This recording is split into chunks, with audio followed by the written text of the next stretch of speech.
We are live. Okay, thanks, Mike and LTV. Good evening and welcome to the Town of East Hampton Zoning Board of Appeals meeting for September 29th, 2020. This evening, we have 4 public hearings and some other business to take care of. Excuse me, we'll get going right away with our first public hearing. The applicant is David Picorni.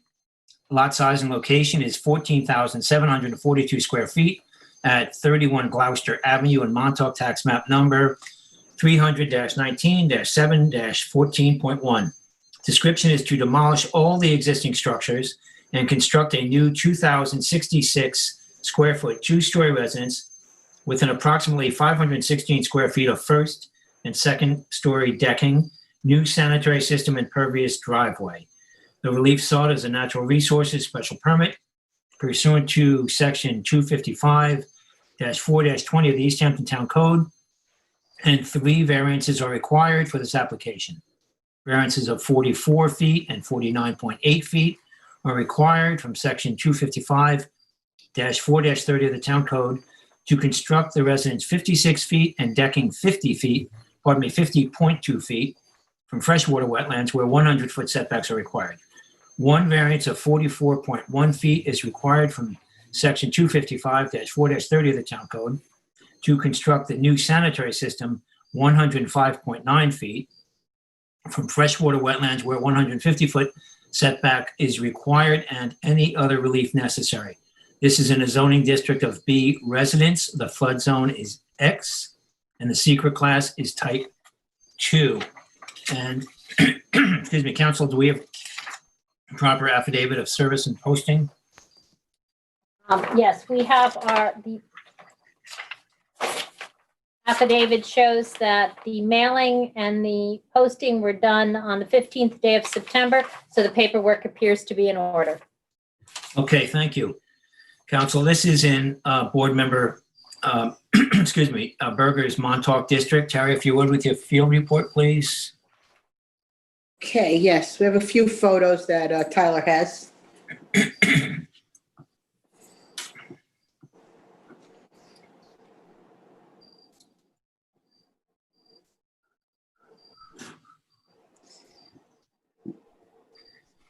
Okay, so this is the official notice and posting was properly posted. The driveway there with the camper trailer is the applicant's driveway. The one to the, I think it's south, is the nearest neighbor.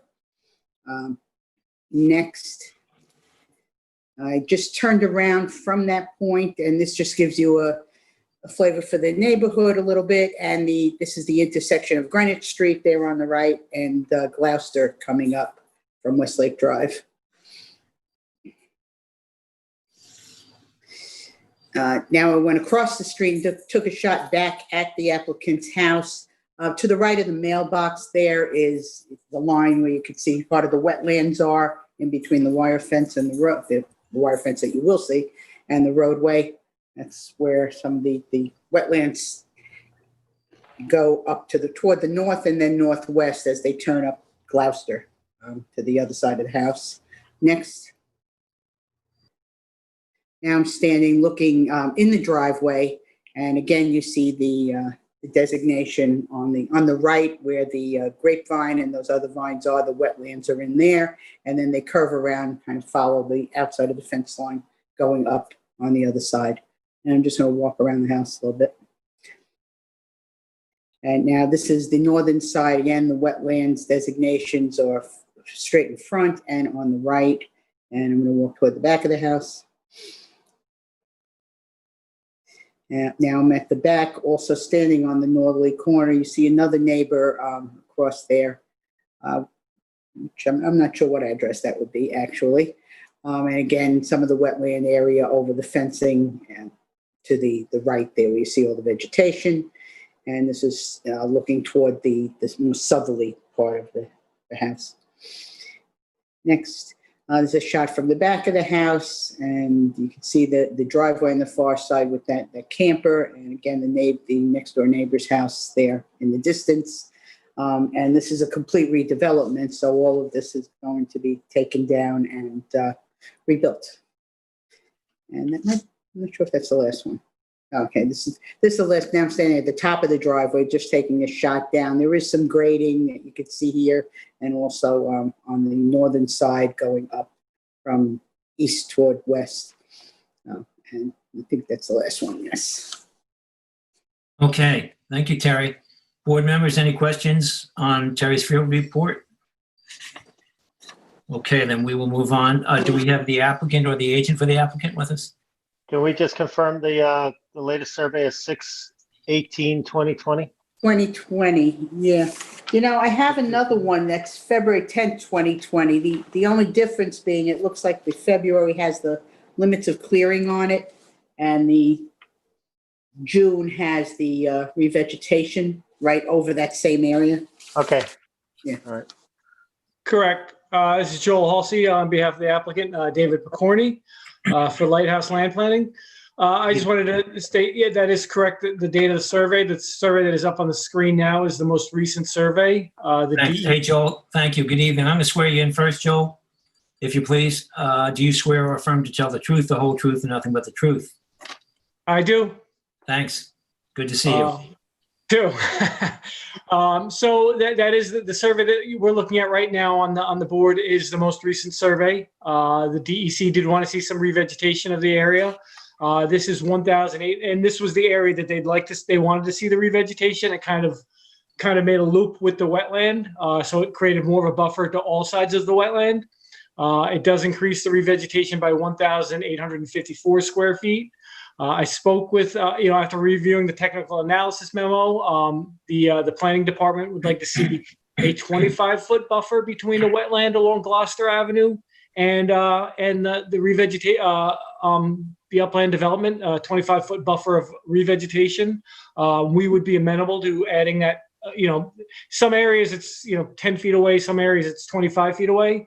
In that depiction, we'd be amenable to creating a smooth 25-foot line across there, if the board would be happy with that. Beyond that, it's a pretty straightforward application. This had been approved for additions back in 2016, if I remember correctly. I handled that application. The proposed structure will get a little bit bigger, but the footprint is going to be reduced, and the overall lot coverage will be reduced as well. Beyond that, if the board has any questions, I'd be happy to answer them. But overall, between the reduced coverage and now the requirement for an IA system as opposed to what could have been a conventional system back in 2016, the project as before you is an overall improvement of what was approved previously. Okay, thank you. I have one Sure. question. Now, this survey, it's interesting. You said that's dated June 18, 2020. On the copy I have for that little notation about existing clearing is not on my copy.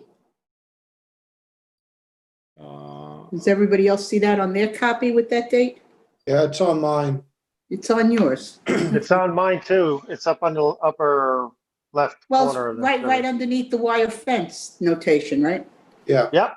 Yeah, mine, it's not there. it could be that Roy and I pulled ours from the website, Terry. From on site. Well, okay. Shouldn't All have any right. different surveys. I don't know why it would be different. I don't know. That's weird, right? Yeah, it's It the is same weird. date. Yeah, Huh. June 18th, 2020. Received July 21st, 2020. Hey, Joel, just to confirm, there'll be no impervious driveway, right? When you're done. It'll be a gravel driveway as required in the ZBA determination.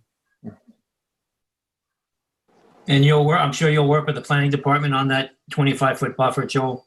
I will work with the planning department with the revegetation plan on the 25-foot buffer. Yep. I have no further questions myself. Yeah, neither do I. I guess you stacked the building, became a little, the footprint is less because you're going more double story, correct, Joel? Correct. Yeah, it's an upside down house, right? Yes, it will be. Yeah. Okay, why don't we No other questions? move on here from the planning department, unless anyone has any other questions for Joel? No other questions. No Okay, questions here. okay, great. Let's see, I'm sorry, this is Tyler. Is Tyler there?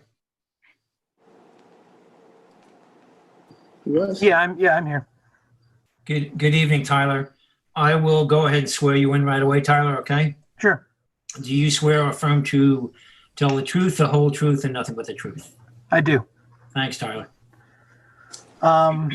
So I guess there's not a heck of a lot to go over on this application now. Just generally, the application is to demolish the existing residence and construct a new two-story, 2,066 square foot residence with accessory structures. The wetlands that are within jurisdiction are part of Peters Run, which contains flowing surface waters, which run from the golf course east along the northern edge of the property and then over east into Lake Montauk. Lake Montauk is a New York State fish and coastal wildlife habitat and a component of the Peconic Estuary Critical Environmental Area. There's no conforming locations on this property and able to construct a residence without needing variances.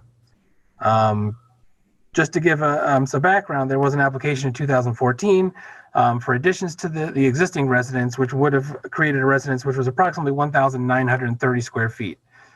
So the current application is slightly larger than that one, but relatively the same size. As you sort of mentioned, the reduction in lot coverage comes from a change in single-story residence with a slight second story to a full two-story residence, reducing the footprint while maintaining roughly the same gross floor area. All of the proposed structures are further back from the wetlands. Even though they do require variances, this is more or less as conforming as it can be made with this size of a residence. The planning department did recommend a 25-foot vegetation buffer. It's half of the minimum. It is a redevelopment, so there is a chance to sort of reduce some of the existing pre-existing nonconformities, clearing being a big one. The property does slope straight down into those wetlands, so adding additional vegetation in order to mitigate runoff, sedimentation of those wetlands, we felt was important. But it sounds like the applicant is okay with that, and we'd be happy to work with them if the application is approved. Other than that, I can answer any questions you might have. Okay. And that revegetation brings them into conformity with the clearing, right? They will be in conformity with total clearing, not setback clearing, wetland setback clearing. Okay, thank you, Tyler. Thank you. Thanks, Tyler. Any other questions, board members? No? Okay. Joel, you good, Joel? I'm good, thank you. Okay, thank you. Terry, would you like to close us out, please? Mm-hmm. So in the application for David Corney at 31 Gloucester Avenue in Montauk, tax map 300-19-7-14.1, make a motion to close the public hearing, leave the written record open for 2 weeks from the date that the transcript of this hearing is posted on the town website. Second. Concur. And I concur. Thanks, Terry. Thanks, Joel. Thanks, Can Tyler. we Guys, thank you. Can we just What? verify we Yeah. did not have anybody calling in from the public? Yeah, thank you. I Good apologize. idea. Thank you, Nancy Lynn. We're just trying to fly along here. I know. Thank you, Nancy. Mike from LTV, anyone on the line? Before we No callers. No, there have been no callers, and there are currently no callers on the line. Thank you. And Mike usually kindly gives us a heads up, which we appreciate. Yep. Yeah. Thank you. Okay. Good night, guys, thank you. Thanks, Joel. Good night. Thanks, Joel. So we will move on to our second public hearing this evening. The applicant is William Wilson.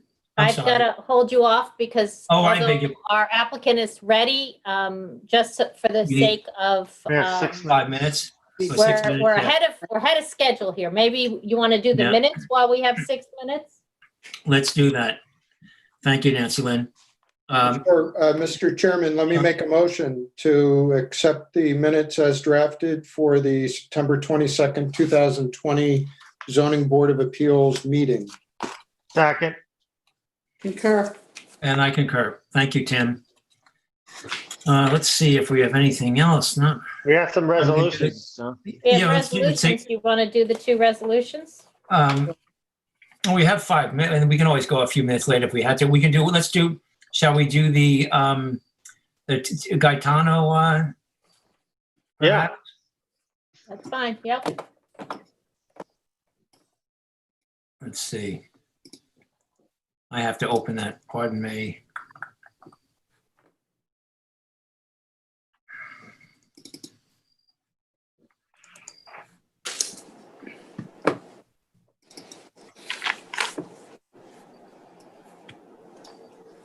Okay. Okay, I'll go ahead and read this in. This is in my Amagansett district as well. Chair, Okay, Mr. so- Chair, I don't know if you need to read it in. think No, I maybe- don't have to. Yeah, you're right. Right, counsel, we don't have to. No, Right? just identify it by the name and the Yeah. tax map number. Yeah, great, thank you. Yeah, great. Thank you, Roy. Okay, so this is this is a resolution denying amending determination in the matter of the application of Tom DiGaetano, tax map number 300-175-7-3. And this pertained to the construction of the 720 square foot pool, the pool equipment, and the pool deck and raised walkway, etc. As we recall, we heard Nancy Lynn did this very quickly. And this is at 255 Marine Boulevard in Amagansett. And this was denied by all of the board members. So in the matter of Tom DiGaetano and this resolution denying the amending the determination, I make a motion to approve this as written. Second, Second. I'll give it to Terry. I concur. I concur as well. Okay, thank you all. Shall we, let's see how much time maybe we say, we only have 2 2 minutes, right? 3 minutes. Oh, Yeah. Well, should we go ahead and, Why sure. not? yeah. So I'll again, 153 Mulford is in my Amagansett district. So this is a determination in the matter of 153 Mulford Lane at tax map number 300-84-1-3.1. And this was heard July 7th, 2020. And it was regarding the constructing approximately 110 linear feet of stone armor revetment and the upgraded sanitary system. And this was denied by the entire board. Having said that, I will make a motion to approve as written the determination for 153 Mulford Lane at tax map number 300-84-1-3.1 in Amagansett. Second. Terry got it again, I think. Yeah, Concur. I I concur. waited. Well, I will concur as well. Okay, thank you all. And thank you, Nancy Lynn, for your work on these. Okay, we just have about a minute, I guess, right? Like 2 minutes, maybe. 1 minute. Great.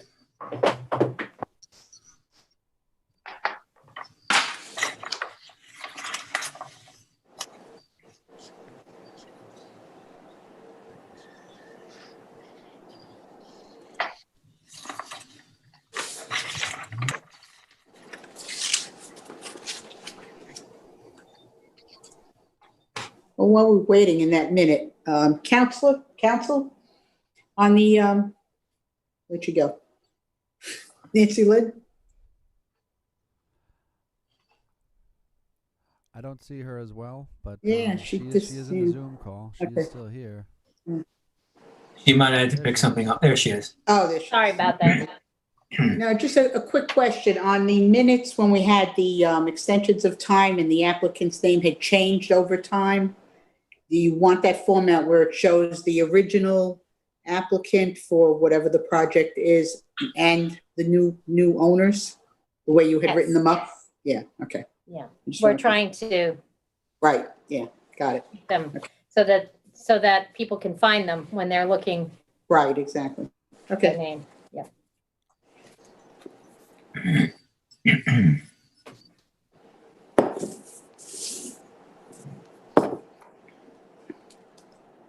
Chair, it is 6:50. Okay, thanks, Mike. Okay, we'll commence with our second public hearing of the evening. The applicant is William Wilson. Lot size and location, 10,870.6 square feet at 345 Flamingo Avenue in Montauk, tax map number 300-5-3-16. Project description: to demolish an existing deck and construct a new 656 square foot deck in its place located 60 feet from a wetland.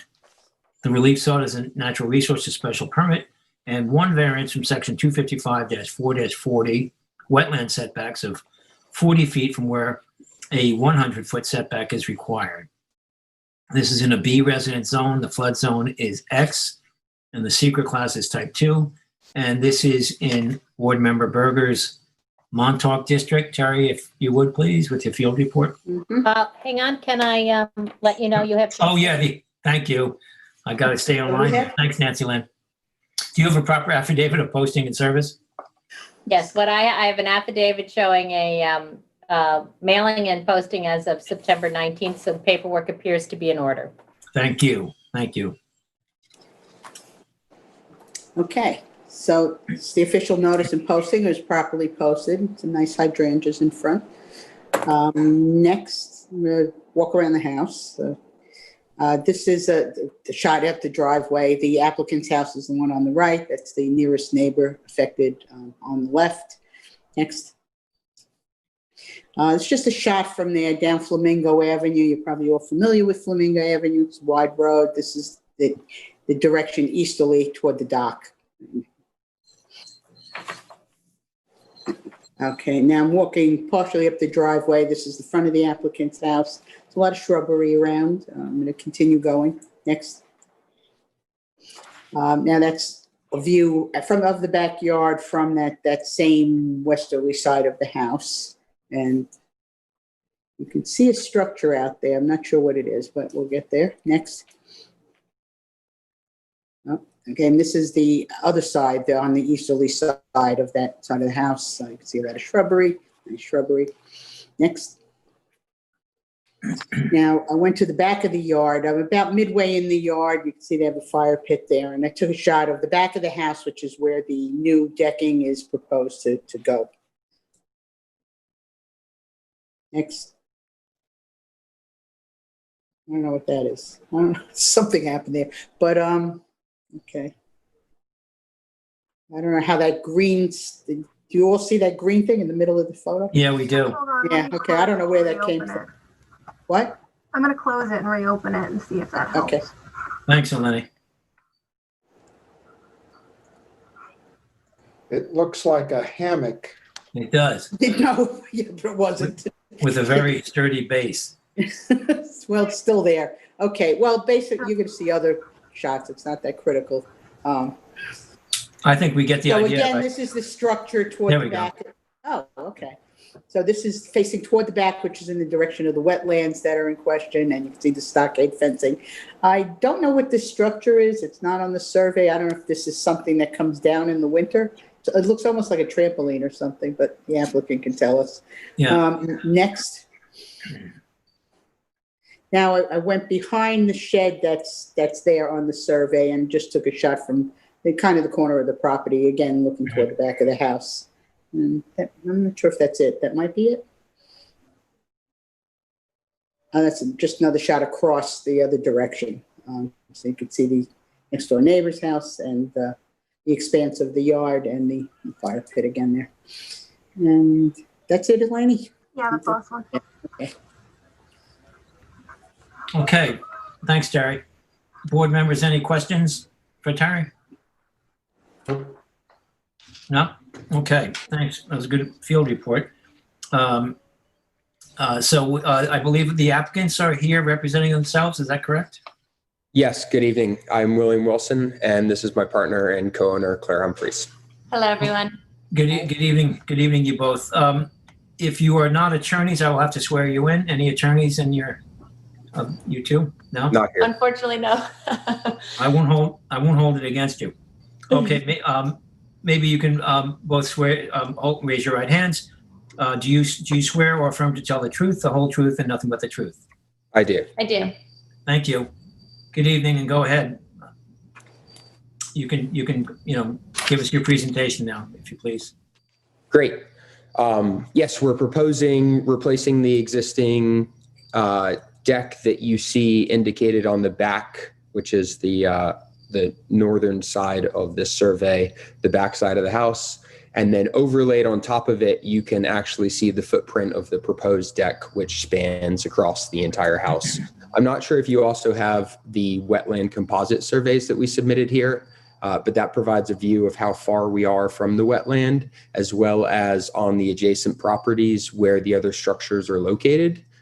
If you have that, I was just going to highlight that there are many other structures closer to that wetland than the deck that we are proposing to build. If helpful, I'm happy to share my screen, but also happy to answer any questions. The hottest question so far was, what is the structure? Yes, it is a hammock, and yes, we do take it down for the winter. The hammock? Correct, yes. Okay, interesting. Yeah. Okay. Or William built it himself this summer. Oh, all right. So it looks like you take those components apart, William, and you can store it in the basement or something, or? Correct, yeah, the corner's all on clip. Yeah. When we could go, maybe Eleni, would you mind going to the aerial so we see kind of the sense of those other neighboring structures that William mentioned? Yeah, I don't have that other survey, so if you want to share your screen, I'll stop sharing. Yeah, I'm more than happy to. Okay, thanks, Eleni. Let me share my screen.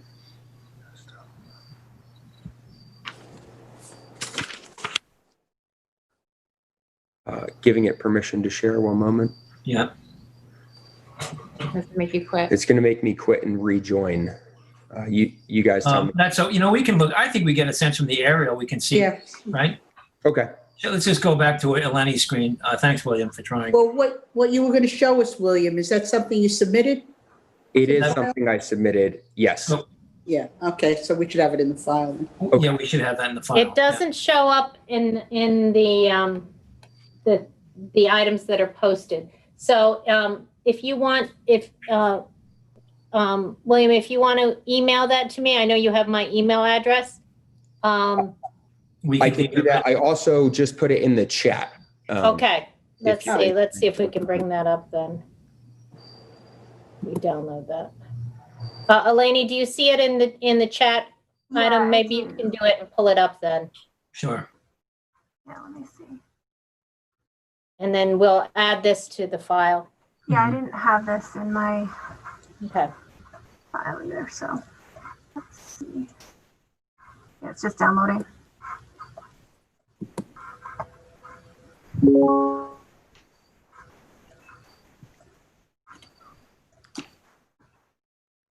Okay.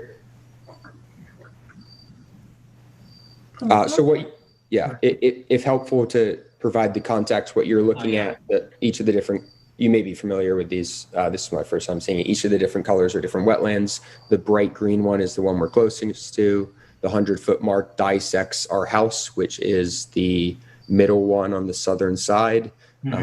And you can see where the homes are located around it and closer to the wetland.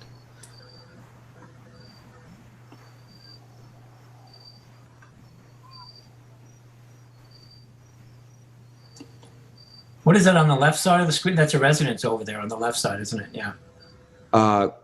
Correct. Yeah, sure. Yeah. It's a residence with a scenic easement and the same piece of property, I guess. Yeah. Yeah. Right. Well, this is helpful. Wonderful.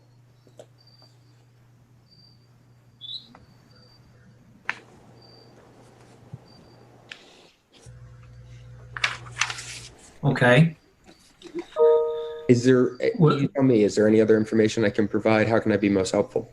Sure. Board members, any questions? Not for me. No, No? I have no questions. Okay, thanks. Stay with us, William. We'll move along to, we'll hear from Eleni, the planning department now, and then we'll let you come back with any final comments you have, okay? Certainly, thank you. Sure. Eleni, if you please. And good evening, Eleni. I'll go ahead and swear you in first right away too, okay? Thanks. Even though we do trust Eleni. Eleni, do you swear or affirm to tell the truth, the whole truth, and nothing but the truth? Yes, I do. Thank you. Good evening, everyone. Okay, so I'll bring up the survey again. So yeah, I just want to say the application is proposing to replace an existing deck with a larger deck, and it is 3 feet closer to the wetlands than the original deck was. You can see these steps here. That's the closer part. The original deck was built as per a building permit issued in 1999. At that time, the planning department determined that an NRSP would not be needed for the construction of the deck. In addition, it was also determined in 2006 that this shed would not require an NRSP. At the time, it was more than 100 feet from the wetlands, and because it's less than 150 square feet, it qualified for a reduced jurisdiction. So this wetland that's here has actually moved closer to the subject property in recent years. The wetland is located on the neighboring property, and it has been slowly expanding for roughly about the past 20 years.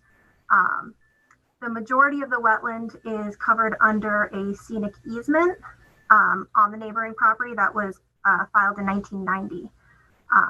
And at that time, it was described as a cranberry bog with surrounding tupelos. The vegetation is roughly the same, tupelos, high bush blueberry, in this wetland at the time.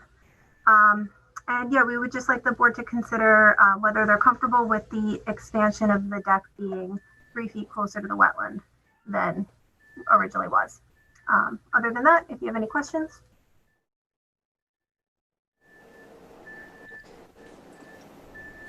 Only a quick one, Eleni. You had a suggested, what am I calling this, a sketch with that showed a line for sediment control fencing. Is that Yes, it was just along the back here. right? Yeah. So I just want, Willie, the applicant, to, I guess, has seen that also. I have. Can I ask to confirm, is that just during construction? Yes. Okay, Yes. great. Lenny, we've had no comments from neighbors on this. Is that correct? No comments from neighbors. Right, right.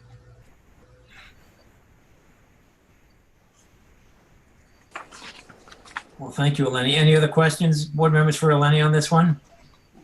I have none. No? Okay. William, would you like to, any closing comment or? Thank you. Yes, I would just add one comment, which was Eleni mentioned the wetland has been expanding for the last 20 years. About, I think it was 8 months ago, the town came and put in 2 huge dry wells right on Mulford Ave there.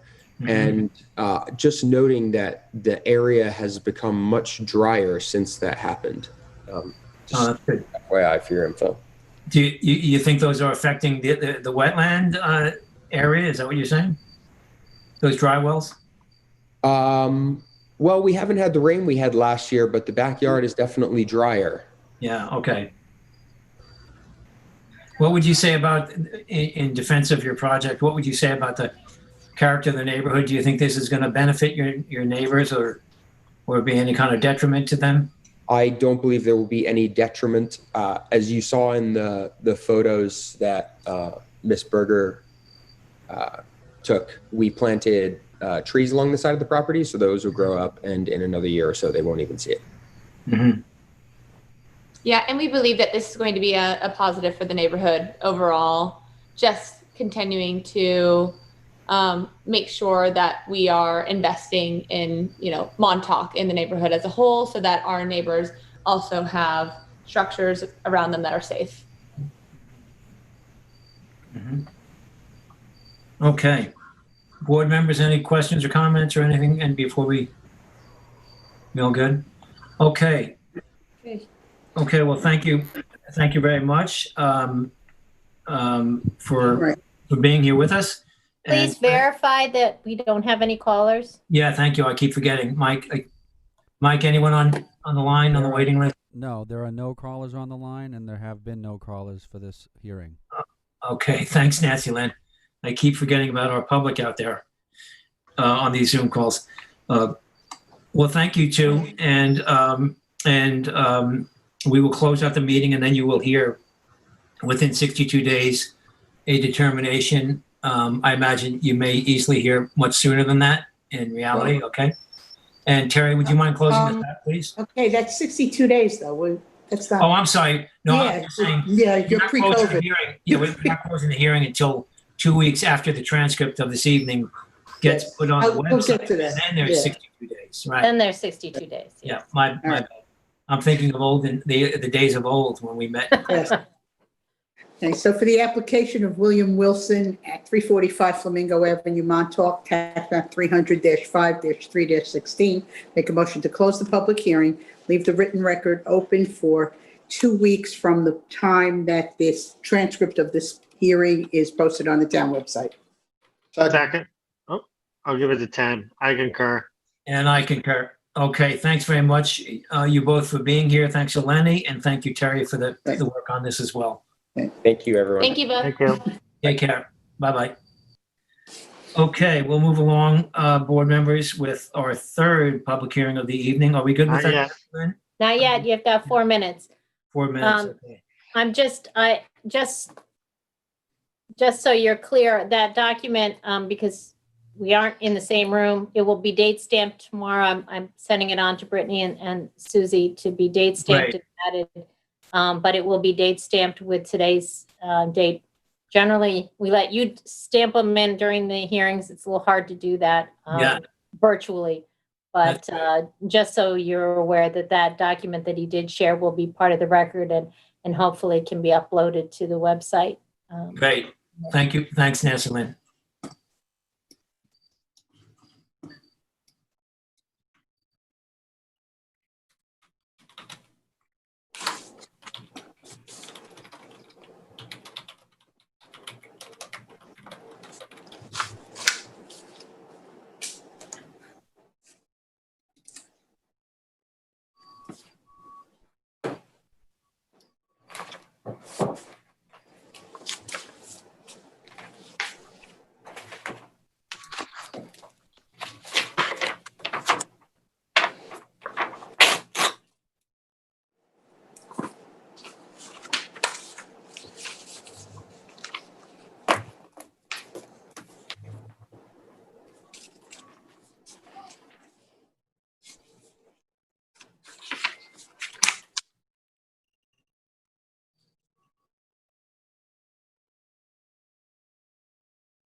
We need some other items to fill these couple Yeah. minutes. I know, we're getting too good at it. Should put on some music or something.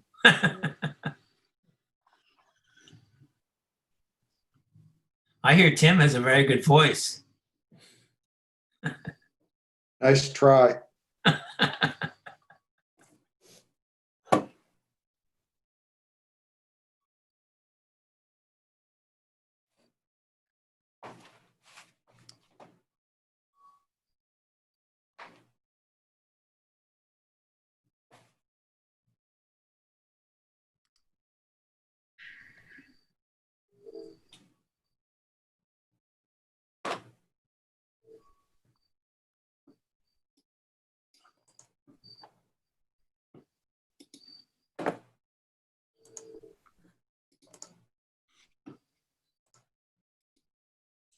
Chair, maybe you could mention to the public that we are updating our agenda format so that it'll be a little more user-friendly. Sure. Yeah, thanks, Nancy Lynn and Brittany and the planners.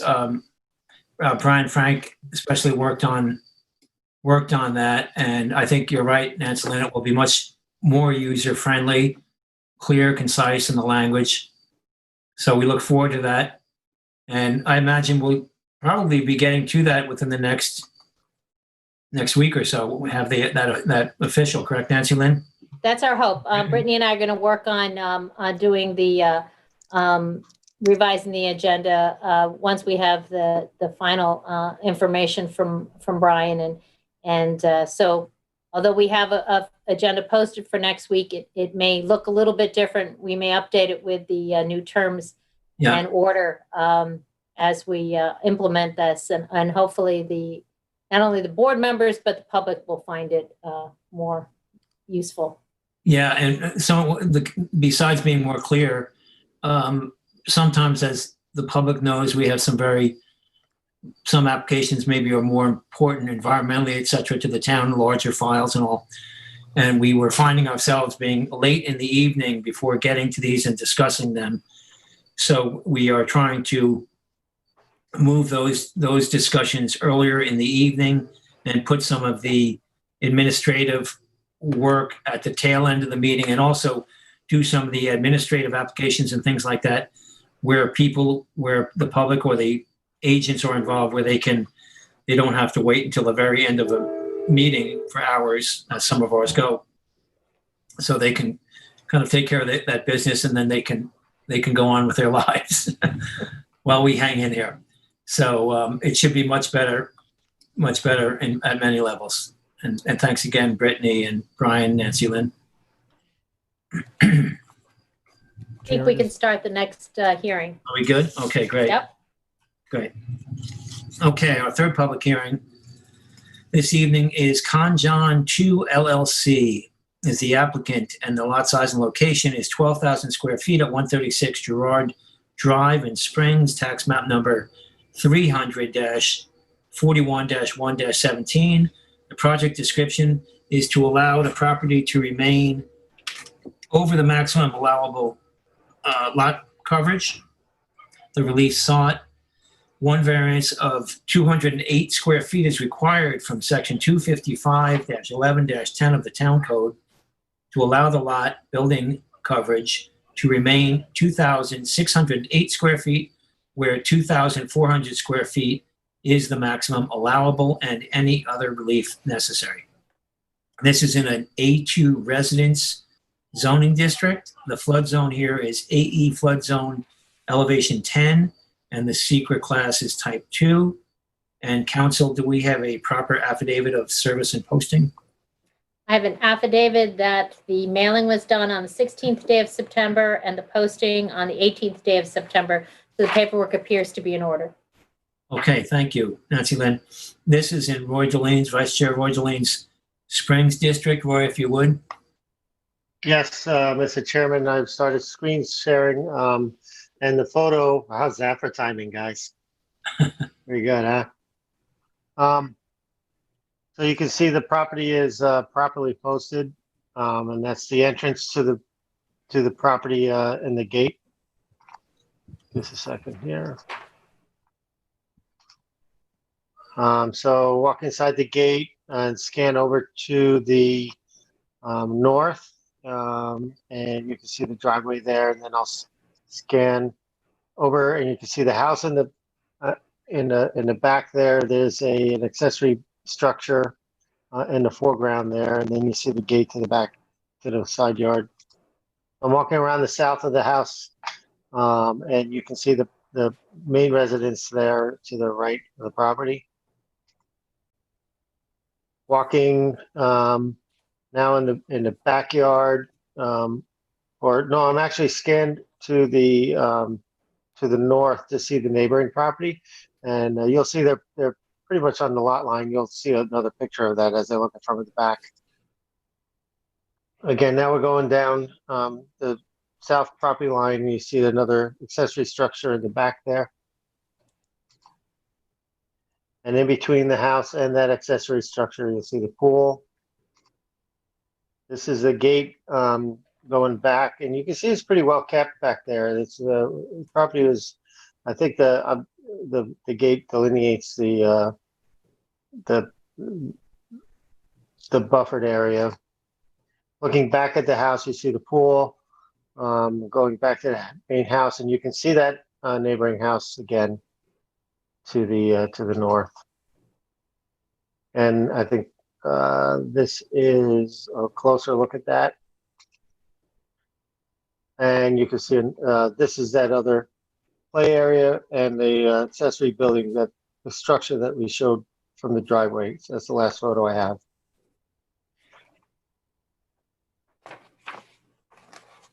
Okay, thank you, Roy. Any questions for Roy, board members? No? Nope. Okay, great. So we have the agent here, I believe. Shannon is here, correct? I'm here. Okay, good evening, Shannon. I'll go ahead and swear you in. Do you swear or affirm to tell the truth, the whole truth, and nothing but the truth? I do. Okay, go ahead. Good evening again. Nice to see you. Yes, you do. Good evening, Chairman Whelan and board members. I'm Shannon McCaffrey of Dewey's Planning and represent William and Amy Conway, the owners of 136 Gerard Drive. The property is located on the western side of the first causeway of Gerard Drive.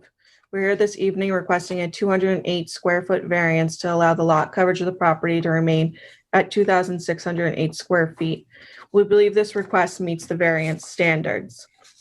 The request for this variance does not cause an undesirable change in the character of the neighborhood. This request is due to a minor oversight in the correct calculation of building coverage when staggering applications were made to the building department for permits for a screened-in porch and shed. The first application was made for the screened-in porch, and during the design phase, the focus was on not exceeding the allowable gross floor area, and the overhangs were not considered. The code section had just changed that year, and it was an honest error. The second application was for the shed while the porch was still being built. This application was made because there was an ordinance violation issued. Both permits were made using an old survey that did not indicate lot coverage was an issue. The shed is very modest in size. It's only 91.3 square feet. The main dwelling is small and does not have a full basement. There's only a partial basement for laundry. Having a shed allows for a little bit extra storage. If we were to remove the shed, we would still need a variance. The screened-in porch and shed are not able to be seen from Gerard Drive and does not cause any detriment to the nearby properties. The applicant cannot achieve the benefits sought without this area variance. The applicant applied for the proper permits to construct the screened-in porch and legalize the shed. It was not until the final survey was completed that the issue of lot coverage was noticed. This was both an oversight from us when designing and an oversight from the building department when they issued the permits. To correct this, it would be costly to either remove the screened-in porch or parts of the overhang. The removal of the extensive overhang would also affect the architectural integrity of the dwelling. The requested variance is not substantial. The property is 208 square feet over the allowable lot coverage. This represents a 1.7% increase. If granted, this variance will not have an adverse impact on the neighborhood or environment. The area the porch was built was previously developed as a deck. Since this area had already been hardened, there's no perceived changes to the impact on the environment. The need for this variance was not a self-created hardship. The garage and residence have had extensive overhangs that have been in existence for quite some time and were not originally included in lot coverage calculations. When the permits were applied for to build the screen-in porch, it was an oversight that the proposed structure and now having to include the overhang would cause the property to be non-conforming to lot coverage. To remove these overhangs, it would vastly change the look of these structures and be a costly burden to the applicant, who by no means intentionally exceeded the allowable lot coverage. Please let me know if the board has any questions. Yeah, Shannon, I have a question on the on this survey.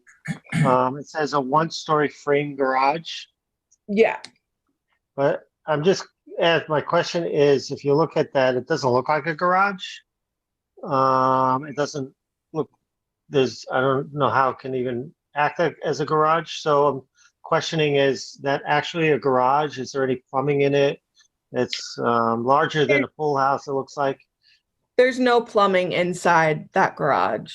I think it was originally a garage and now they use it more for storage. I'm not exactly sure, but I can ask the owners and submit it to writing to the board. Okay, we can have that verified by the building department, I'm sure. Mm-hmm.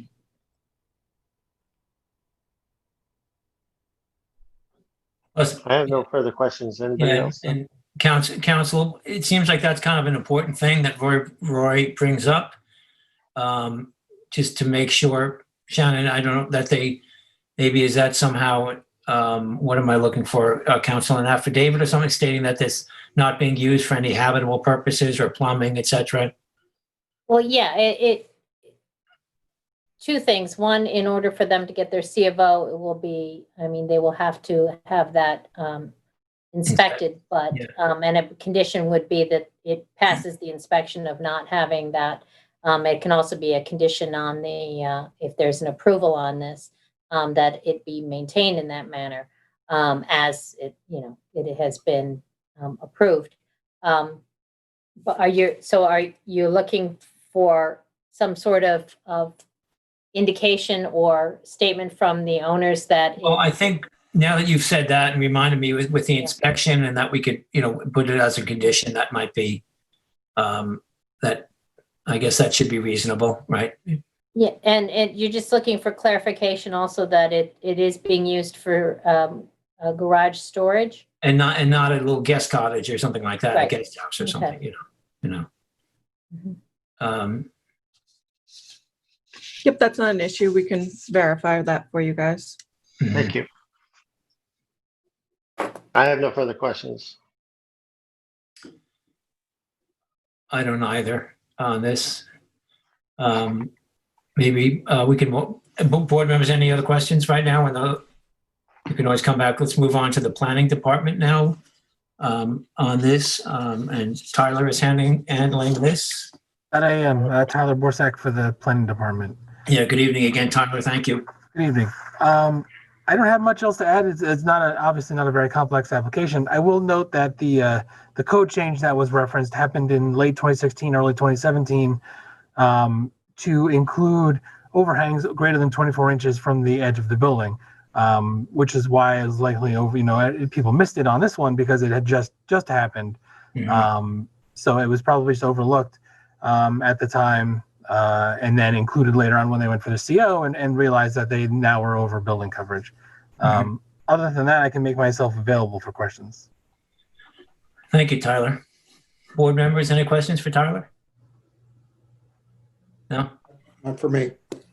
Okay, then Roy, if you're good. Mike, any LTV? I'm sorry. I had a question. I was on mute. I didn't realize. Just about the shed. Can you confirm there is no conforming location for that shed on the property? I can look into that for you, yeah, and submit something. Is that shed readily movable? I don't think it's that easily movable because I believe it's on a foundation. Yeah. Okay. Tyler, can you flip back to that photo, one of those photos, maybe just for a second? On that shed? Well, the shed is the shed, actually. No, I just want to see the foundation or whatever, Yeah. Yeah, and moving it will still keep the lot coverage. Right, you're right. Yeah. You think that's on like a concrete slab or something, Shannon, maybe? I think so. I can go to the property and confirm that for you. But I don't think it's just a shed that you can pick up and put somewhere else. Mm-hmm.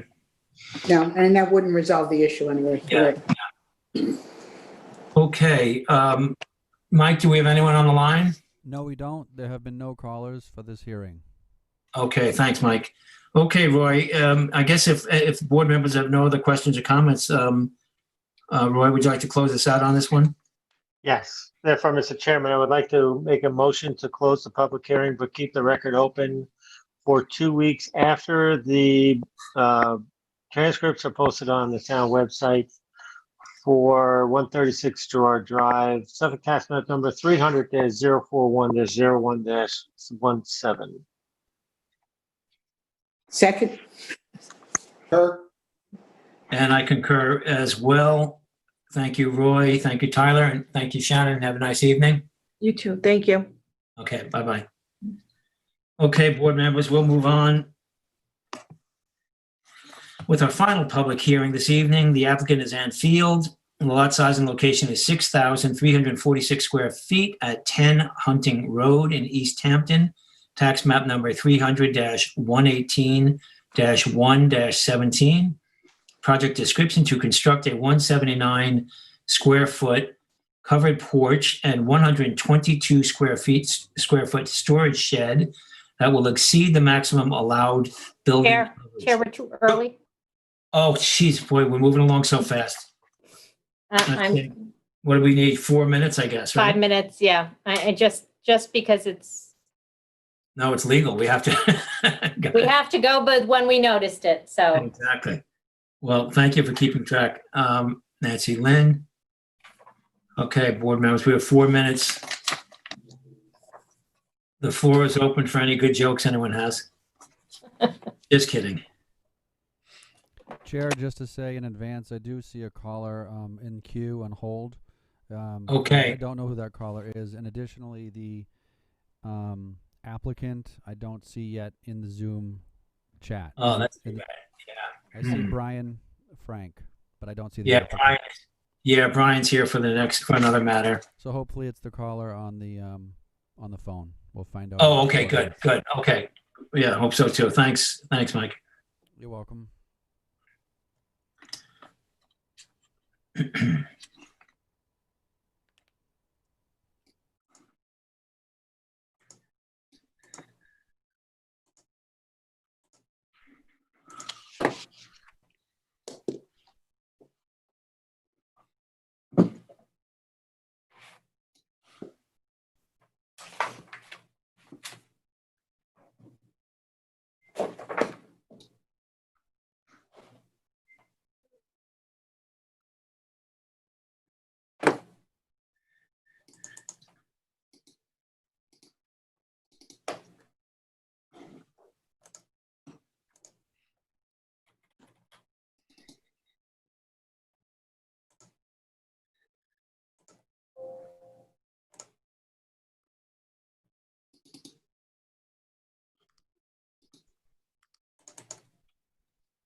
Oh, there's Ann. Oh, great. Okay, good. So we can start in a few minutes.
Let me just quickly test my screen share. Sure. That works. Okay.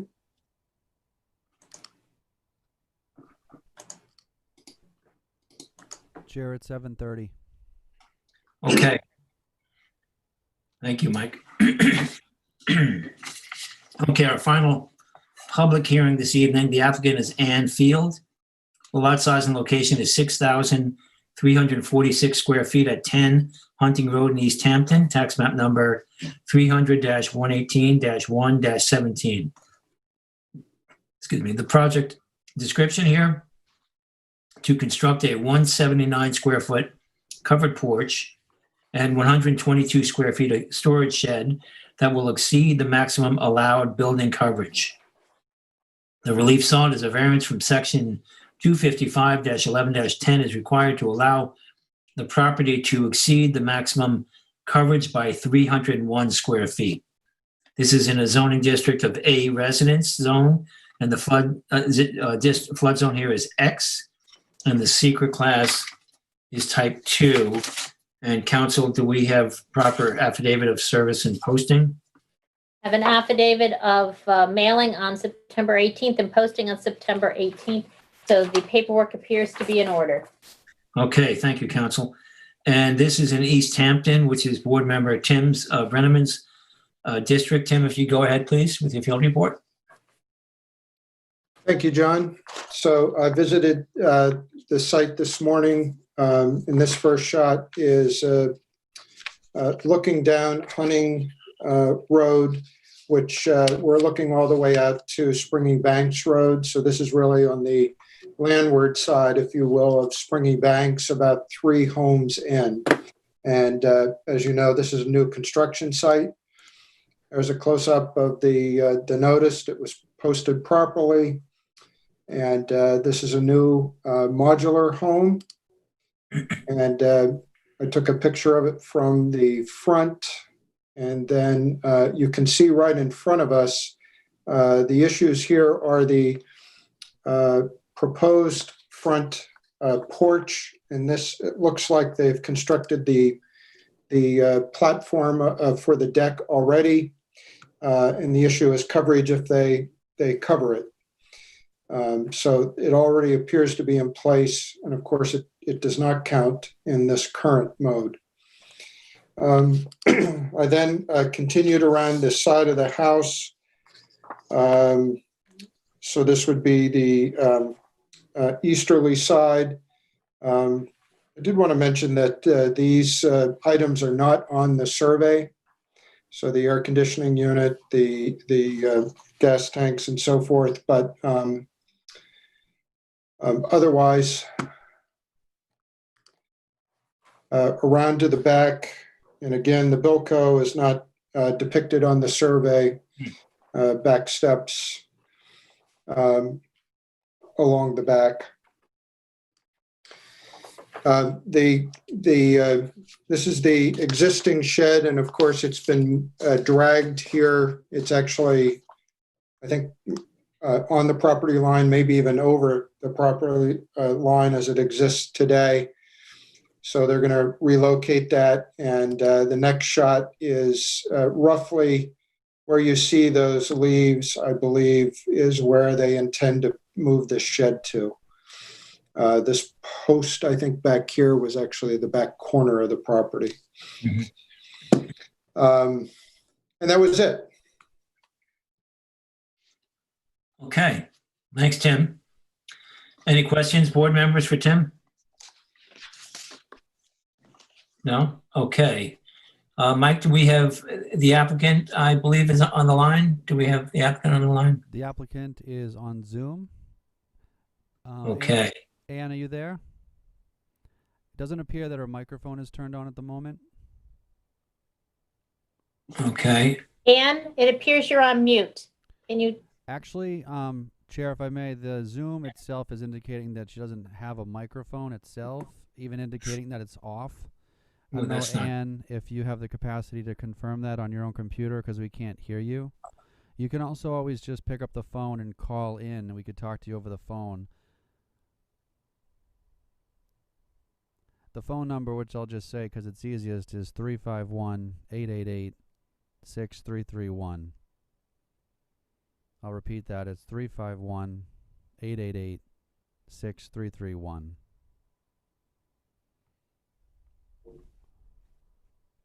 Doesn't seem like she can hear us. And if you hear us, can you hear us? Do you want to give us an okay that you hear us, Ann? An okay sign. We can see you, but we can't hear you. Okay, there's the thumbs up.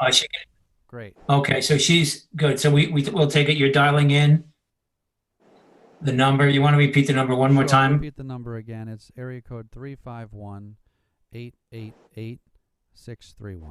Thank you. Okay, she got it. She's got it. Good. Great. Thanks, Mike.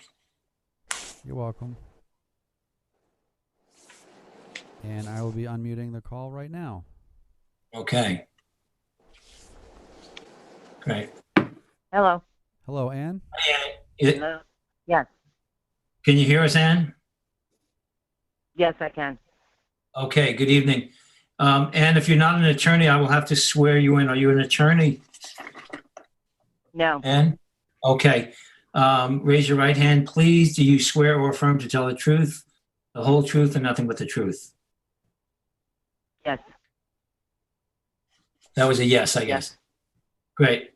Okay, well, good evening, Ann. This is your time to make your presentation. Well, the house that was there previously, my parents bought in 1974, and it was non-conforming, and it was in very much disarray. So instead of trying to repair it, because the foundation would need to be done, the electric, I found it easier to take it down and put the modular up. The shed was on the property for many years before that. It's the one that was there. I'm hoping that you let me keep it instead of having to take it down. And the front porch, I would really like to have a front porch so when it rains, I don't get drenched trying to get groceries in.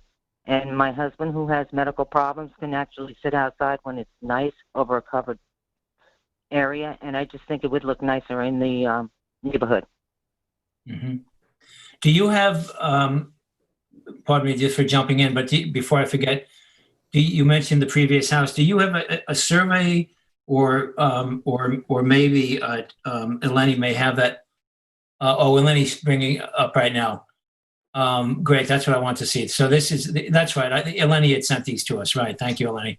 So that's the existing the house that was existing, and I imagine it was non-conforming with regard to probably front yard and side yard setbacks. Would you say, Ann? Correct.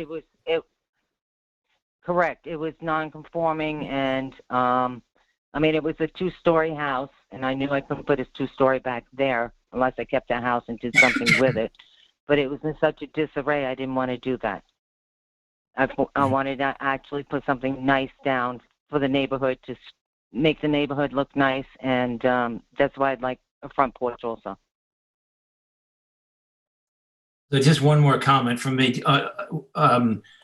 As you may know, and I appreciate what you've just said about the existing house and all, but when we look and when the planning department looks at it, when a house is demolished, we look at it as a vacant parcel of land, which it actually was when you demolished it, and typically, wonder why when you had a chance to design this into your project, it was not designed in from the get-go and made to conform. Do you want to comment on that? Well, originally, the first house that I had designed was actually too big for the lot, which the surveyor never told me. So I had to make the house itself smaller. And I had already had one thing pictured in my head, and I actually took a lot off of the house itself. So in order to have the house size, because of the lot and the way the lot is situated, I just figured I'd really like to have just a front porch, which I never knew was considered livable space until all this started. Right, it's not really livable space, but it's because it's considered building coverage when it's over 2 feet. Well, when a roof overhang is more than 2 feet, that's as well is considered building coverage, not habitable space. But anyway, continue, please. Go ahead. Or Tim, do you want to jump in? Do you have some questions or comments, Tim? Just a question. I just, the survey that I'm looking at is dated February 11th, 2020. Is that the correct date? That should be the newest one because I did have one done.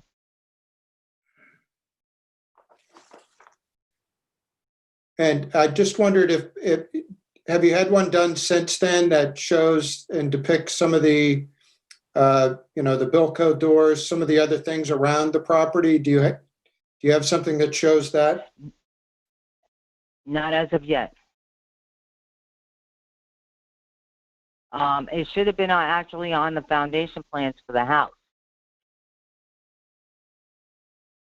Yeah, the Bilco door should have been. Yeah, because actually they will, that too will increase your building square footage, your coverage.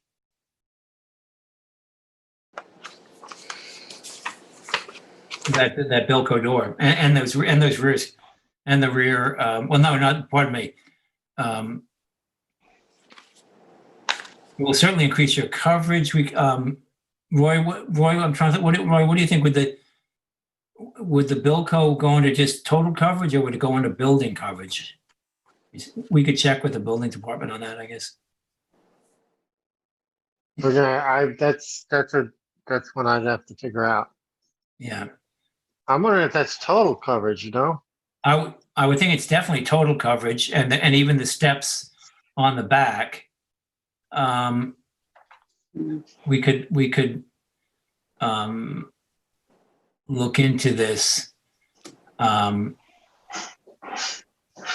think we may have to hold the written record open on this for a little bit until that's resolved, because it certainly is pertinent. And when you agree, Nancy Lynn, we really would need Well, that. actually, yeah, you might want to leave it open until you receive the revised survey. the revised survey, and it has an opportunity to be posted. So you could keep it open for 2 weeks after the posting of the transcript or the receipt of the updated survey, whichever is later. Yeah.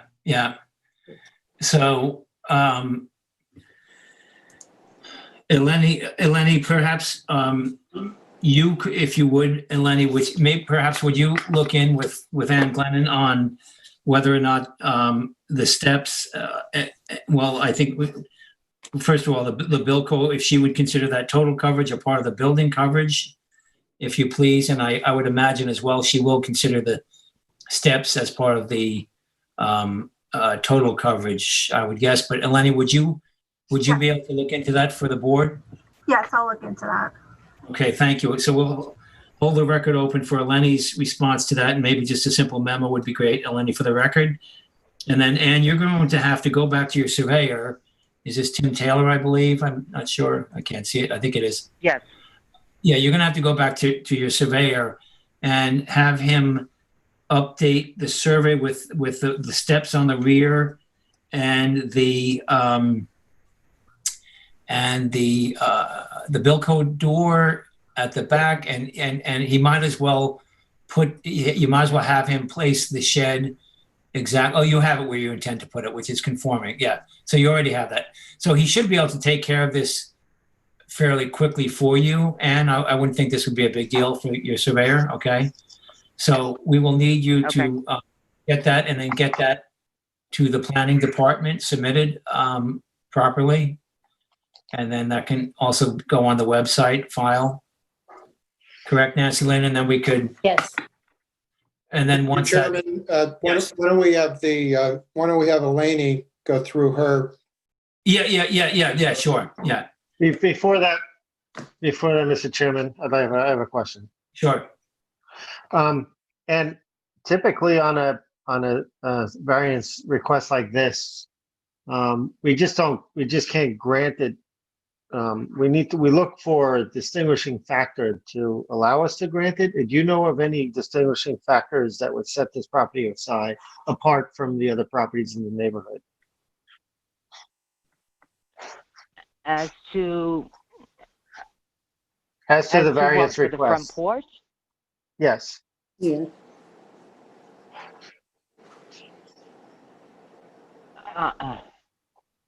If I may, And the Honestly, shed. there are, I'm sorry. no, I understand, and you're representing yourself on this, but there are standards that the board has to consider with regards to granting a variance, and you have to provide the board with some basis for granting the variance, and there are factors. It's in our town code what those factors are, but I believe member or Vice Chair Delane is trying to help you out with that, with why you should be granted an exception to the code and the restrictions of the code.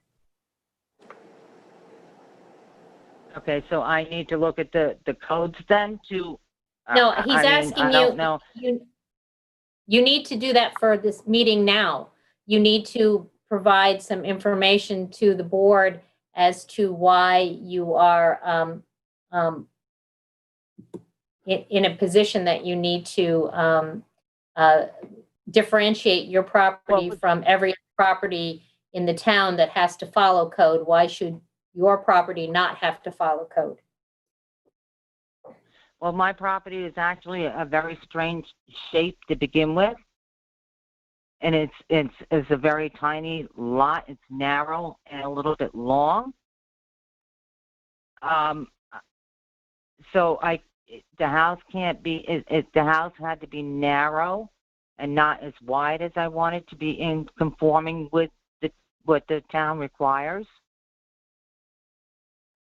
The property in back of me is non-buildable, so there's really no neighbors in the back. And I couldn't put the house back any further, or I was trying to be conforming with everything with the town, but I would like a front porch. Yeah, I can completely understand the request. Would you be willing to give up the shed in the back? And that would help you substantially, I think.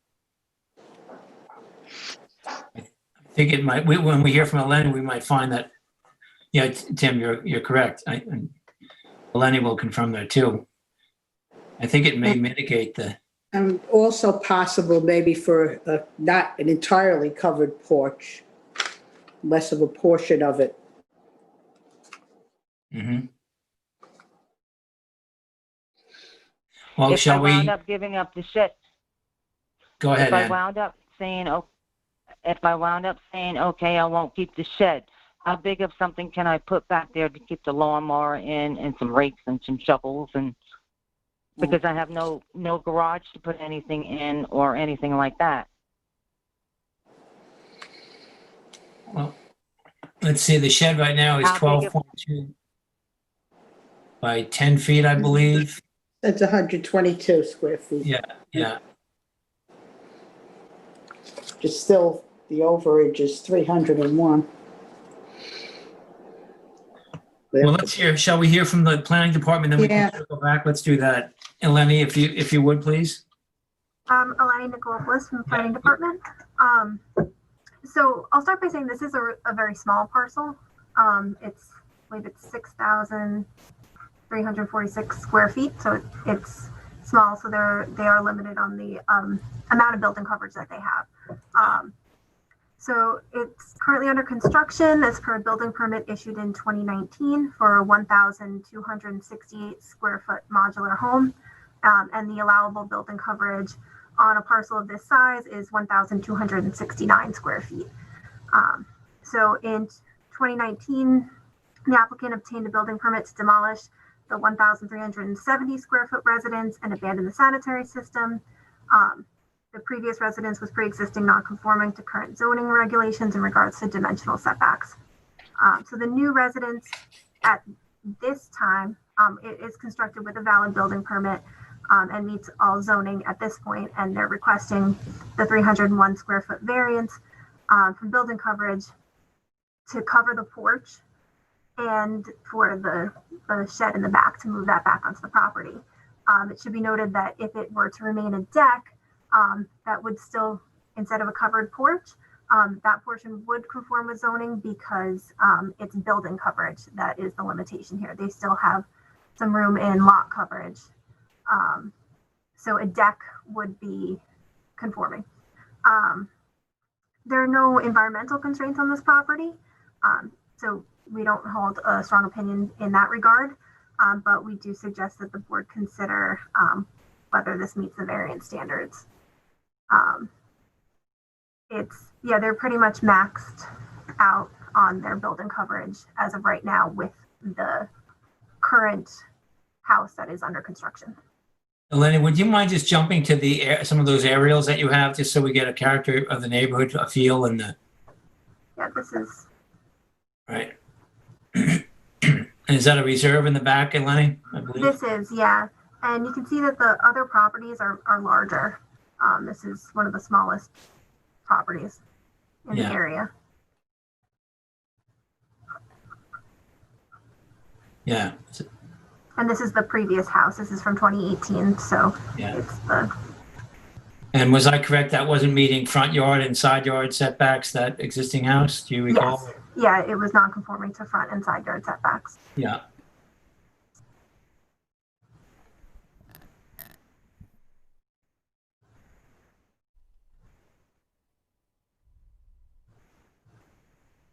Okay.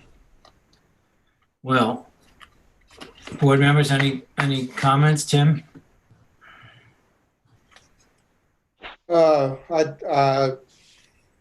I can't think of any, Mr. Chairman, at the moment. Yeah. I believe we have some callers on the line. Oh, do we? Okay. Yes, Chair, we have 2 callers on the line, and I can unmute the first caller in queue to see if they want to discuss this. One moment. Okay. Yeah, please do. Thank you, Mike. Hello. Hello, caller. You're live with the Zoning Board of Appeals. Can you state your name? My name is Patricia Caslin. Good evening, Patricia. Can you spell your last name for the record? Caslin, Caslin. Thanks. And your address too, please, for the record? I own the property next door to 10 Hunting. I own 12 Hunting Road. Okay. Is that the one further? Is that closer or further to Springy Banks? Further. Okay, so it's the black roof we're looking at, Eleni, right there, I guess. Okay. Go ahead. Oh, Patricia, unless you're an attorney, I'll have to swear you in. Are you an attorney? No, I am not. Okay, if you could raise your right hand, please. Do you swear or affirm to tell the truth, the whole truth, and nothing but the truth? So help me God. Thank you. Go ahead, please. Yes. Okay, I've been listening with interest because, as I said, I own the property next door. I was thrilled when Ann Field knocked the old house down. It was a 2-story, and she chose to put a 1-story in, which is much more conforming with my house and the ranch across the street. As far as a porch, to my life, I wish I had a porch. I think it's a necessity. It's a definite asset. It's only going to bring charm to the neighborhood. We have the monster house on the corner that has like 4 or 5 outbuildings. Everything else on the block is getting bigger and better, and not better, I'm sorry, bigger. I'm thrilled with what Ann has put in. I think it's lovely. It's an asset to us, and I hope she does get the porch. And you feel the porch would be a benefit to the neighborhood? Absolutely. It would add charm to the neighborhood, something that we need. Well, thank you. Thank you for. Yes, and I just wanted to add, listening to this whole thing, as I said, I'm not an attorney. Since the house was a non-conforming house, and with everything else that's happening in the town of East Hampton, I'm very surprised that she wouldn't be allowed to have a porch. Well, as I said, that's what this board is all about. But when a house is torn down, and we take all those things, and we will take all those things into consideration. But when a house is turned vacant, the town expects that the projects will be designed to conform to zoning, as council mentioned. But But we also Yeah. take your comments and all neighbors especially into consideration. So thank you very much for calling in this evening. Okay, and thank you. I hope you make the right decision. Okay, thank you. Mike, anyone else on the line? Yes, we have one other caller on the line, which I will unmute right now. Thank you. Hi. Good evening. Could you give us your name and address, please? Al Campbell, and I live at 12 Hunting Road. Okay, first, two questions. One is, could you spell your last name for the record, please? Campbell. Is that G as in goat? C as in Campbell. Okay. Campbell soup. There we go. Okay, and number 12, I guess you would be this, we're looking at the picture. I don't know if you're watching this, but you would be further in with the white roof that we're looking at, or Lenny, is that correct right there? No, I'm the one. I live in same the house. That, It's the same Patricia house. Oh, I beg your pardon. The same house. Okay. With Patricia. Okay. Okay, go ahead, please. Patricia doesn't live here. Patricia doesn't live here. I do, but She I've gave been us listening. she gave us your address.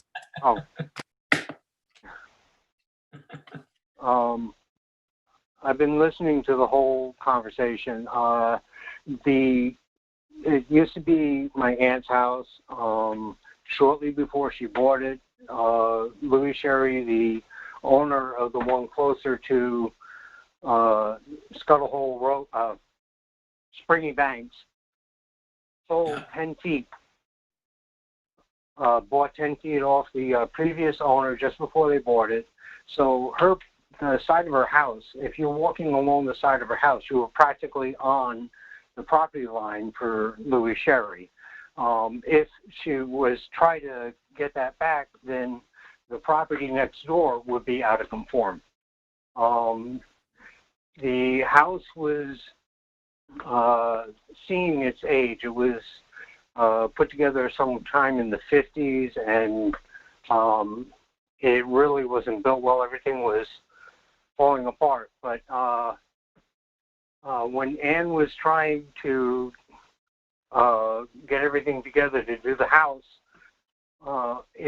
the lot coverage, building coverage, didn't even come up until she almost finalized the building that she was going to get, then trying to shrink it down. She wants to retire there with her husband and have a place for her grandkids to come and visit.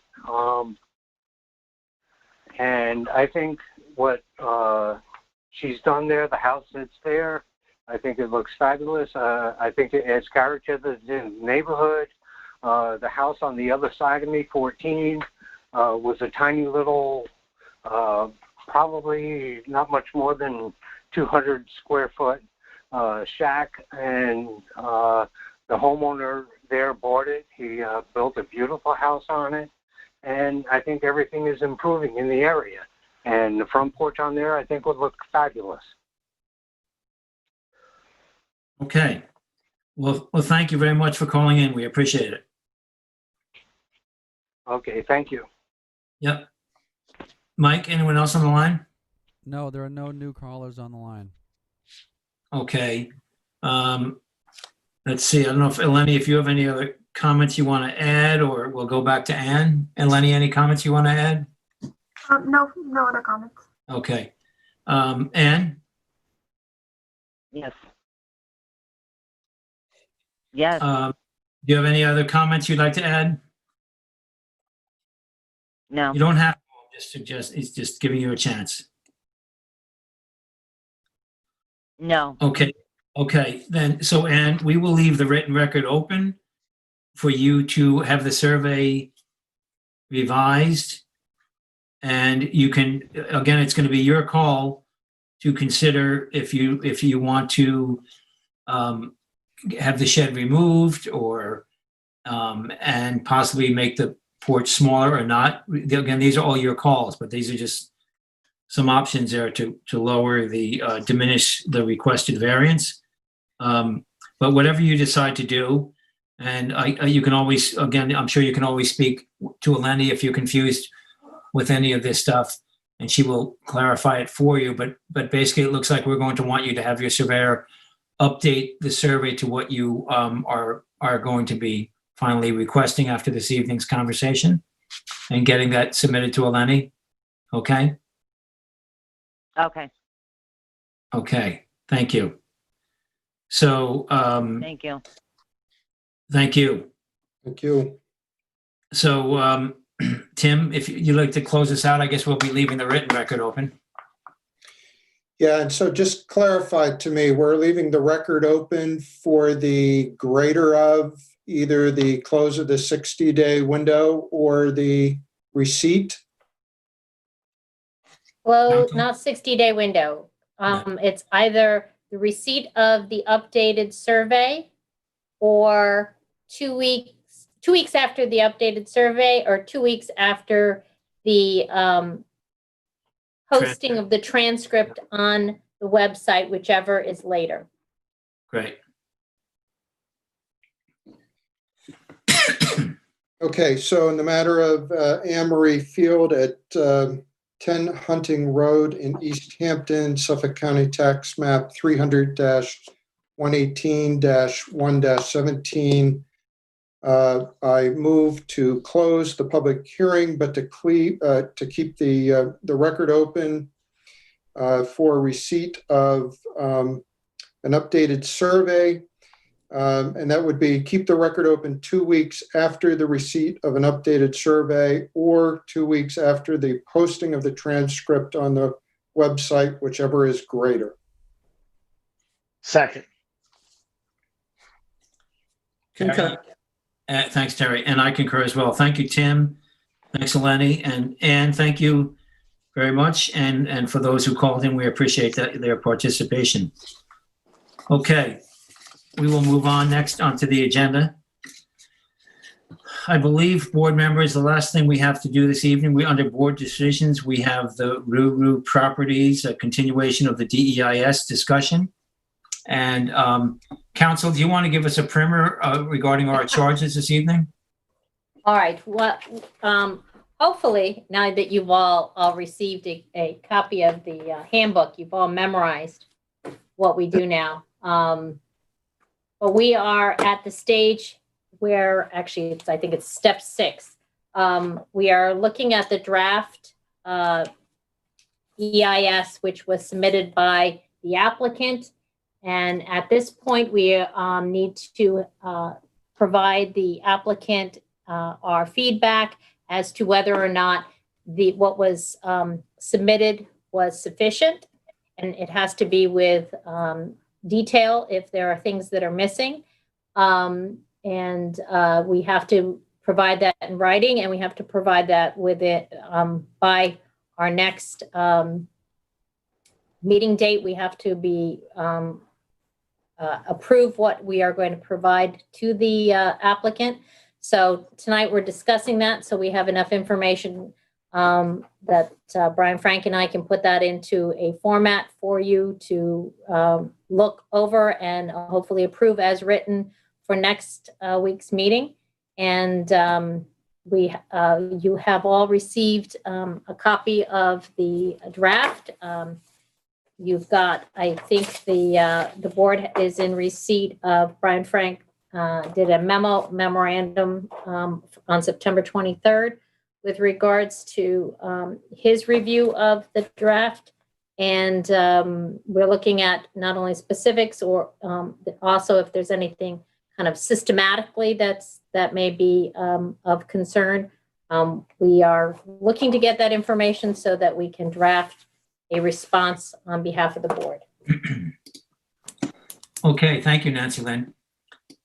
So maybe I will start off, as this is in my Amagansett district. I will start off by mentioning that I am in complete agreement with Brian Frank's memo, and I appreciate his thoroughness on this as well. I believe, I think we would, I can walk through, we don't have to, obviously we're not going to read the whole memo, but I might tick on just some of the main points, so we kind of walk through and cover it a little bit. But before I start to do that, I also feel an important, an overall missing component of this is the comprehensive picture, or the whole picture, what's going on here, and the lack of that being discussed in the DEIS. It seems to me that this really has been bifurcated. We have an existing house right now, and we have the sandbags, the sandbags that are there in place right now. And we have only, we do have a mention in a diagram, I believe it was on page 13 of the exhibits from the applicants, where they do show a possible proposed work where there's a larger house, and there's a larger house that does not meet town setbacks, obviously, and it does. And there is also a coastal, a hardened, what's the word I'm looking for, council, a hardened structure. What's the word I'm looking for? Coastal erosion structure. Coastal erosion. Coastal erosion structure, thank you. That is prohibited by the town code. That is also proposed there. And none of this is really touched upon. And again, the word bifurcation comes up, where it doesn't make sense that we are looking at just these sandbags and not, or the applicant has not really addressed the big picture here. And as well, the applicant has, as an alternative, which SECRA requires, the applicant has not addressed the alternative or included the alternative of the existing house being picked up and moved back and put on a piling foundation that conforms to FEMA, or a new house on a piling foundation of the same size being moved back that again conforms to FEMA. So I think in the big picture, that's quite important. And Brian does mention that, but I just did want to highlight that. Now, touching in on Brian Frank's September 23rd, 2020 memo regarding this DEIS, I know we've all looked at it carefully, and again, I won't go too long, so you all can jump in and give your opinions, which we want to hear, obviously. But the public, this is in the record on the website, so you're free to go and look at all of this yourself. And again, I'm not going to read it all, but I'll touch in on just some of the segments that Brian discusses. Section on page 2 of his memo, section 3A, the project, the purpose, the needs, the benefits, and he touches in on the background. He touches in on the needs and benefits. And again, these are all where Brian sees things lacking in the DEIS, what he's mentioning here, and the removal plan and the approvals. And then on item 4, environmental settings, from page 7, he refers the geology, the surface and the topography. There's the discussion of the surface composition and the parcel and surrounding parcels. The document on that's 1. Number 3 is the documentation of the general change in topography, etc. Number 4, change in topography on the parcel and surrounding parcel as a result of the current erosion and control devices. And again, these are all deficiencies that Brian Frank, Chief Environmental Planner for the town of, or Environmental Analyst for the town of East Hampton, is pointing out in this memo. Number 5, again, is accounting for the monitoring, reporting the maintenance activities. 6 is efforts to restore topography and with other sands or other soils. And then going on to B, terrestrial aquatic equality, touches in with 1, vegetation and fish, shellfish, wildlife. Number 2, wetlands. And then C, human resources. A, with transportation, which is important, especially when we get talking about, well, I'll just leave it at that. B, land use and zoning. 2, land use plans, purpose of zoning. C2, description of natural areas of significant scenic value. This again is in a scenic area of statewide significance. And 4, significant environmental impacts, page 16. And item 8, again, alternatives on page 16. And again, I touched in on that, but again, I see this as a very important aspect to this EIS because of the project. And A, alternative design technologies, again, that is key. And B, alternative sites, which I touched in on, relocation. And C, alternative land use, including assessment of relocation of existing residents and sanitary system in a more landward southerly location on the property. So again, I completely agree, and I've looked at the applicant's draft environmental impact statement, as all board members have, and I think Brian did a very good job of summing up these deficiencies. So Vice Chair Roy Deline, do you want to, would you like to comment on this? Sure, Mr. Chairman, and without reiterating, I too would like to acknowledge Brian's assessment of the DEIS as submitted in completeness and in full. So I would hope that gets adopted into our assessment as well. Some of my comments is looking at the DEIS. Let me just go back to it here. Starting with chapter 2, states that the main mitigating factor to the proposed action is that the geocubes are only proposed to be temporary. And I find that not to be a mitigating factor or a main mitigating factor, because it's already beyond its allowable time. So I don't know how that's a mitigating factor. The removal, then in paragraph number 3 says the removal of geocubes was considered but deemed infeasible. And I find that also not to be relative here, because they did not show alternative methods or bring up the alternative methods with enough development in their matter.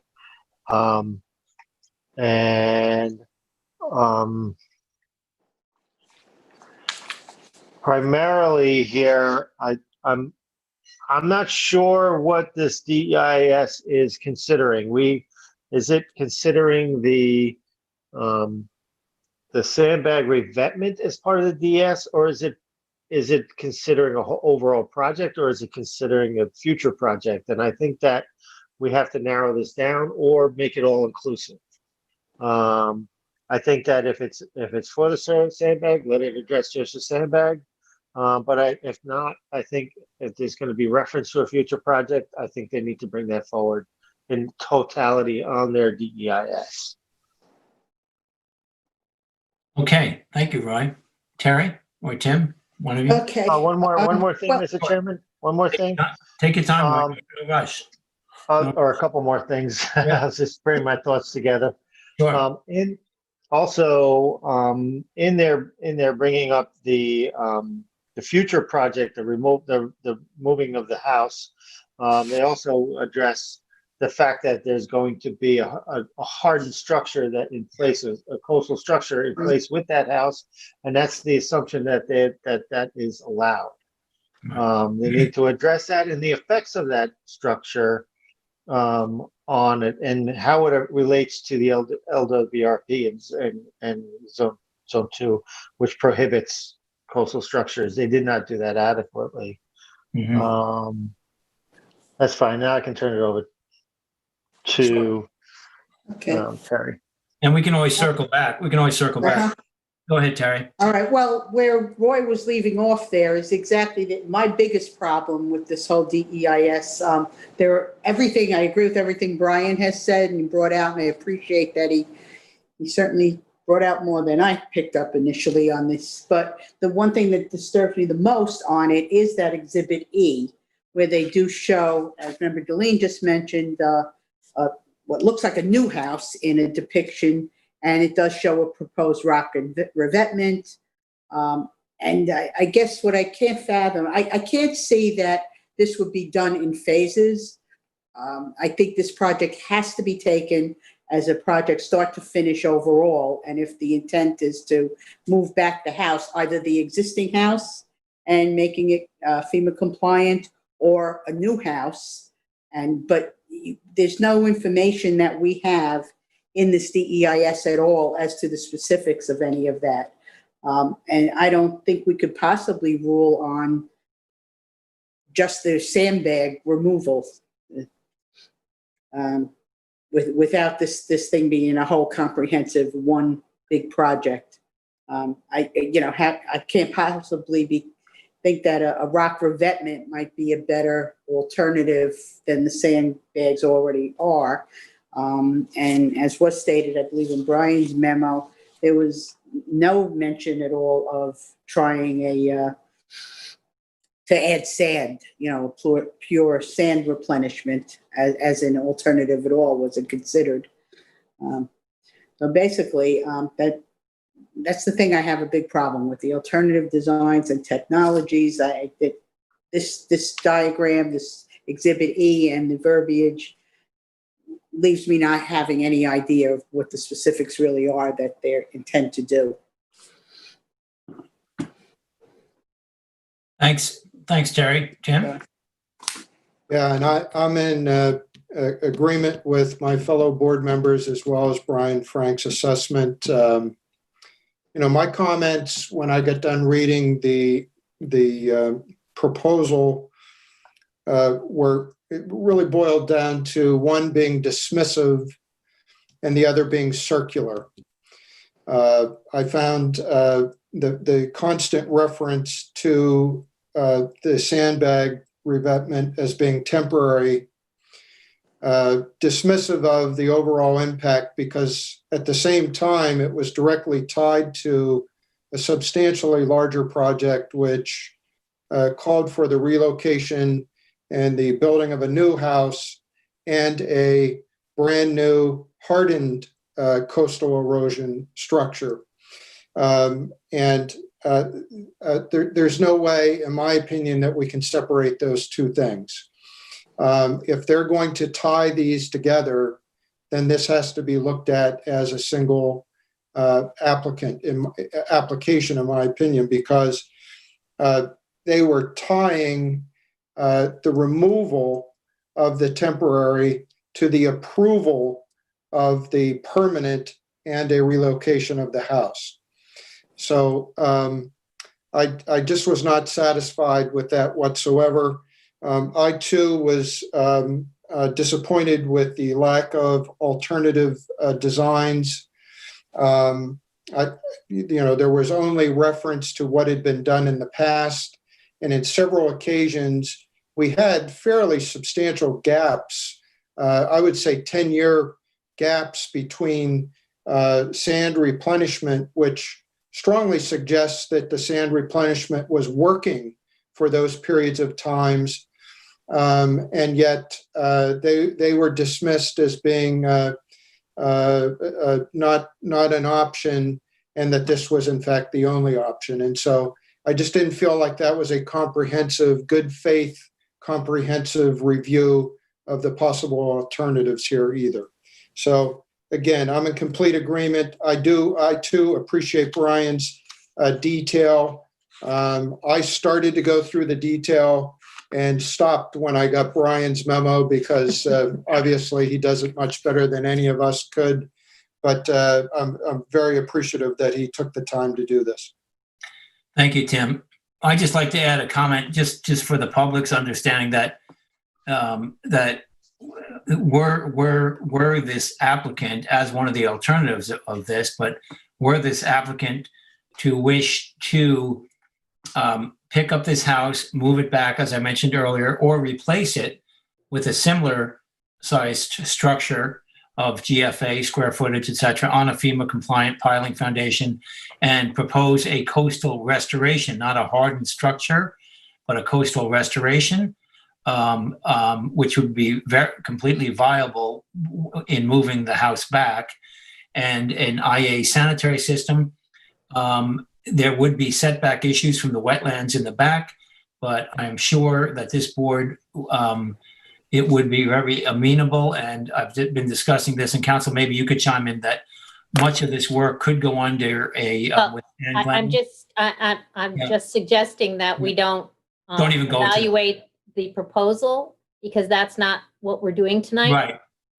Tonight we are just talking about whether or not This this EIS, is, yeah. so you're getting ahead of yourself. Okay, you're right. You're So right. I don't want you to get ahead of yourself, but Yeah. I just I was more thinking about the public listening, just to know that there are, that's. Well, yeah, I'm getting ahead of myself. You're right. You're right. What we're doing at this point is trying to come up with a document that ultimately will be provided to the public for their review and possibly a public hearing and for the board's ultimate consideration.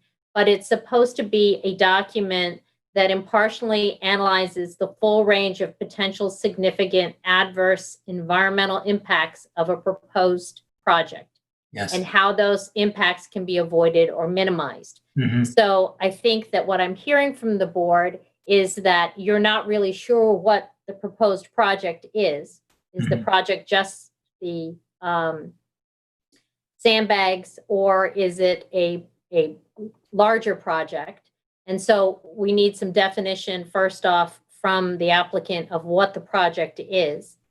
And then we need some more impartial analyzation of the adverse environmental impacts. I'm hearing that if it is just the sandbags, then we need to have some sort of additional information with regards to what is the impact on there, what are the alternatives with regards to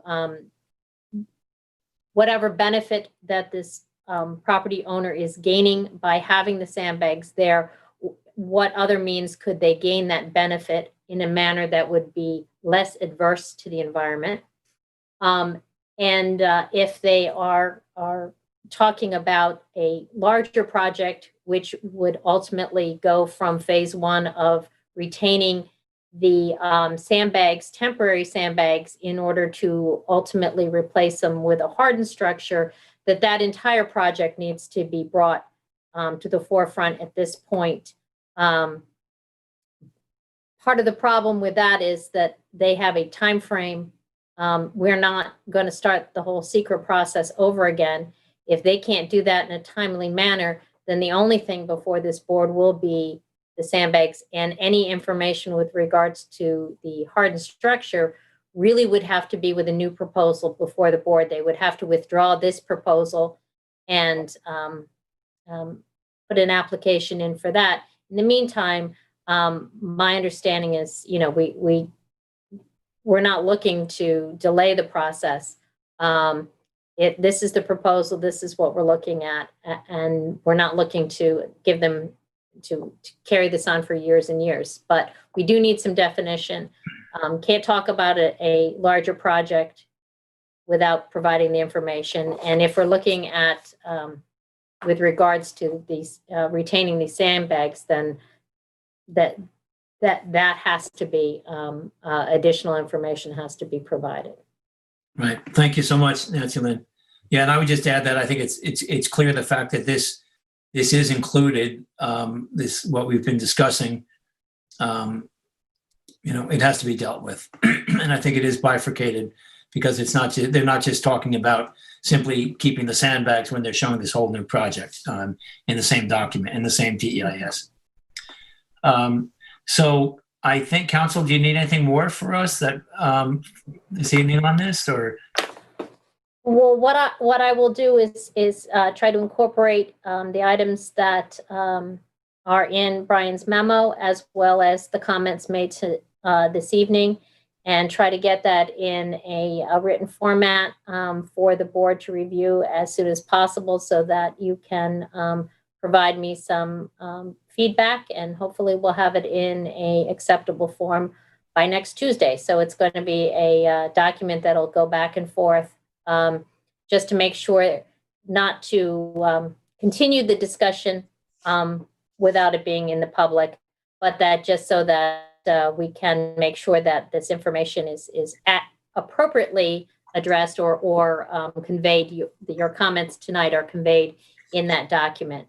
So that's trying to make our deadline without violating any of the sunshine laws with regards to public hearings. So we have the information and we'll try to incorporate that and make sure that I have that appropriately addressed.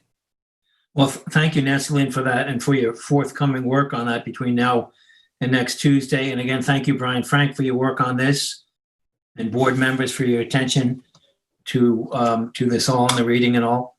That sounds good to me. Any comments, board members, on this item of the agenda? No, you all good? Yeah. All good. Okay, great. Okay. Council, any other business on your, I think we've taken care of. Took care of minutes and we took care of the determinations Resolutions. earlier. So I think we're good on all of our items. Okay, great. Vice Chair Delaney, do you have a motion for us? Yes, can you hear me, Mr. Chair? Yes. Okay. Therefore, I would like to make a motion to close the public hearings for the town of East Hampton Zoning Board of Appeals for Tuesday, September 29th, 2020 at 8:26 p.m. Second? Concur. And I concur as well. Thank you, Roy. Okay, thank you all. Thank you, Nancy Lynn and all the planners and Mike from LTV, and have a good evening. We'll see you next week. Thank you. Thank you.